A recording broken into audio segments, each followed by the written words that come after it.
Nuestro equipo explicará el impacto y reconocimiento de las variaciones contables, económicas y financieras.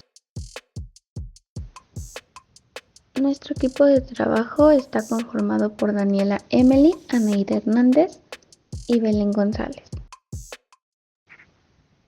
La información que vamos a ver a continuación fue revisada en el IAPS, International Accounting Standards Board, que es el organismo que emite las NIF, revisa y mejora las NIC, y vamos a hablar de 3 NIC, que es la NIC 21, 29 y 36. Primeramente hablaremos de la NIC 21, que nos va a hablar de los efectos de las variaciones en las tasas de cambio de la moneda extranjera.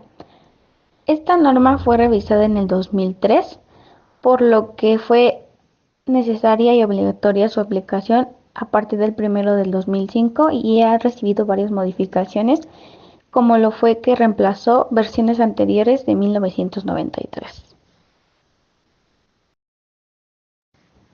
El principal objetivo de esta norma es garantizar que las transacciones en moneda extranjera y los estados financieros de operaciones en el extranjero se presenten de manera coherente, por lo que va a implicar reflejar correctamente los efectos de las variaciones del tipo de cambio de los estados financieros, asegurando una presentación adecuada derivados de las fluctuaciones cambiarias.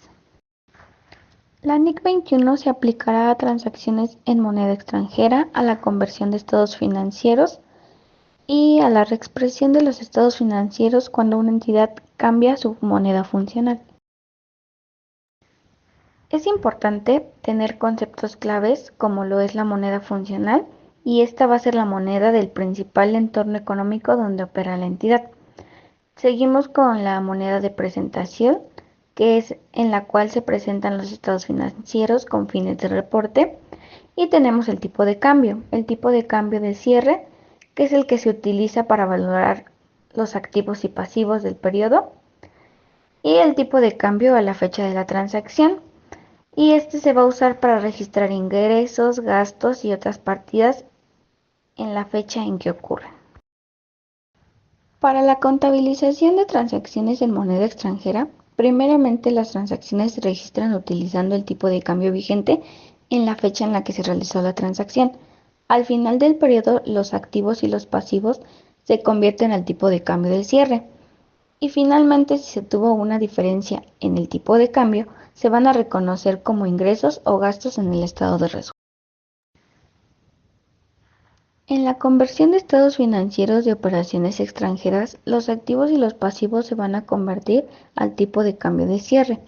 Los ingresos y los gastos se convierten al tipo de cambio en las fechas en las que se llevó a cabo la transacción, y la diferencia de estas se representa como un componente separado del patrimonio. Para la inversión neta en una operación extranjera, la diferencia se va a registrar en el patrimonio y solo se va a reconocer en resultados al momento de la venta o liquidación de la operación.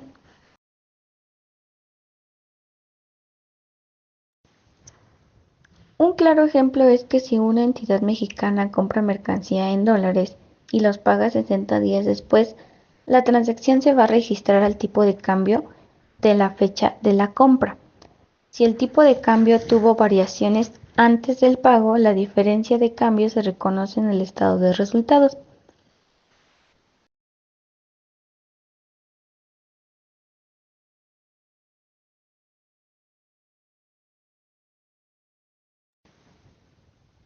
En conclusión, la NIC 21 va a asegurar que las transacciones en moneda extranjera y las operaciones en economías con diferentes monedas se contabilicen de manera consistente, para así proporcionar una información relevante y comparable. En abril del 2001, el Consejo de Normas Internacionales de Contabilidad adoptó la NIC 29, Información Financiera en Economías Hiperinflacionarias, la cual había sido originalmente emitida por el Comité de Normas Internacionales de Contabilidad en junio de 1989. Esta norma es aplicable a los estados financieros consolidados de una entidad cuya moneda funcional es la moneda correspondiente a una economía hiperinflacionaria. de cualquier entidad desde el comienzo del periodo contable en el que se identifique la existencia de la hiperinflación. El estado de hiperinflación está indicado por una serie de características del entorno económico del país, entre las cuales se incluyen de forma no exhaustiva las siguientes. 1. La población en general prefiere conservar su riqueza en forma de activos no monetarios o bien en una moneda extranjera relativamente estable. 2. Los precios pueden establecerse en esta otra moneda. Las ventas y compras a crédito tienen lugar a precios que compensan la pérdida de poder adquisitivo esperada durante el aplazamiento, incluso cuando el periodo es corto. 3. La tasa de interés. Los salarios y precios se ligan a la evolución de un índice de precios y la tasa que se acumula de inflación en 3 años se aproxima o sobrepasa el 100%. Esta norma no establece una tasa absoluta en la que al sobrepasarla surge el estado de hiperinflación. Es una cuestión de criterio juzgar cuándo se hace necesario reexpresarla en los estados financieros. Entendemos que un activo monetario es una partida que representa efectivo o convertibles en efectivo, como el dinero conservado y las pérdidas a recibir o pagar. Por lo tanto, si la pérdida no cumple con estos atributos, se le denominará partida no monetaria. Los estados financieros a costo corriente se dividen en dos. El primero es el estado del resultado integral y el segundo es el estado de situación financiera. El estado de flujo de efectivo nos dice que todas las partidas se reexpresarán en términos de la unidad de medida corriente en la fecha de cierre del estado de situación financiera. Por otra parte, los estados financieros a costo histórico se entiende como las entidades que elaboren estados financieros sobre la base contable del costo histórico, y este se divide en dos: estado de situación financiera y estado de resultado integral. Posteriormente tenemos la posición monetaria neta, en la cual nos dice que en un periodo de inflación, siempre que las partidas no se encuentren sujetas a un índice de precio, toda entidad que mantenga excesos debe tener en cuenta que los activos monetarios sobre pasivos monetarios perderán poder absoluto. Los pasivos monetarios sobre activos monetarios ganarán poder absoluto, y el ajuste en activos y pasivos se compensará con la pérdida o ganancia de la posición monetaria neta. También, las pérdidas o ganancias se incluirán en el resultado del periodo. La información que se deberá revelar sobre los estados financieros son dos.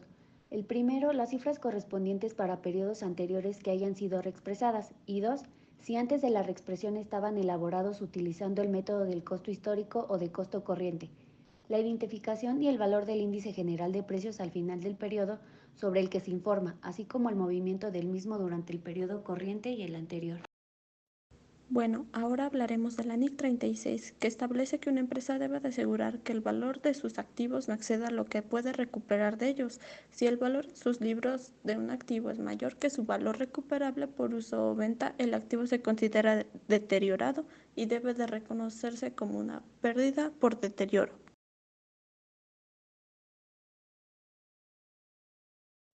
El alcance de esta norma aplica para la mayoría de los activos, excepto con algunos con normas específicas, como lo son los inventarios, activos de contratos de construcción y los que aparecen en esta presentación. En cambio, se aplica plenamente a propiedades, planta y equipo y activos intangibles. Para entender esta norma es importante entender algunas definiciones, como lo son el importe recuperable, que es el valor máximo recuperable de un activo, ya sea por uso o venta. El valor de venta es el valor de mercado menos los costos de venta. El valor en uso son los beneficios a largo plazo obtenidos por usar el activo en la empresa. La unidad generadora de efectivo es el conjunto de activos que se evalúan como uno solo para medir su valor en uso. El importe en libros es el valor de un activo en los estados contables, restando las depreciaciones y deterioros. Y por último, el valor razonable menos los costos de venta es el precio obtenido al vender activos como una unidad, descontando costos de venta. Tratamiento por deterioro explica que si el valor en libros de un activo supera su importe recuperable, la empresa debe reconocer una pérdida por deterioro, ajustando su valor contable. La NIC 36 también indica cuándo y cómo revertir esta pérdida si mejoran las condiciones. La reversión de pérdidas por deterioro puede darse si cambian las condiciones que causaron el deterioro inicial, como mejoras en el mercado o sea aumento en precios, mejor desempeño del activo, que son mayores ingresos, o cambios en el uso del activo, o sea, inversiones o modificaciones en su utilización. Sin embargo, el valor recuperado no debe superar el importe que habría tenido el activo sin el deterioro inicial. Activos revaluados. ¿Qué son los activos revaluados? Son activos ajustados a su valor razonable y no a su costo histórico. Según la NIC 36, si el valor razonable de un activo revaluado se basa nada más en los cálculos que son diferentes al mercado, como flujos de caja futuros, podría diferir del importe recuperable. En este caso, la empresa debe de usar la NIC 36 para determinar si existe deterioro y si corresponde lo deben de revertir. Prueba de deterioro, que básicamente consiste en verificar si el valor en libros es mayor que el valor recuperable, y si lo es, se reconoce un deterioro. En este caso se examinan factores externos como la caída en el valor del mercado y aumento en tasas de interés, e internos, que es la obsolencia del activo. Esta prueba se debe realizar al menos una vez al año. El ejemplo que les pongo a continuación nos dice que la empresa tiene una máquina con valor de 500,000, pero ahora su valor recuperable es de 350,000. Como el valor en libros supera el recuperable, debe de reconocer una pérdida por deterioro de 150,000, ajustando el valor en libros de la máquina a 350,000. Por último, hemos realizado una actividad que les ayudará a reforzar sus conocimientos. Espero y les ayude. Eso sería todo por nuestra parte.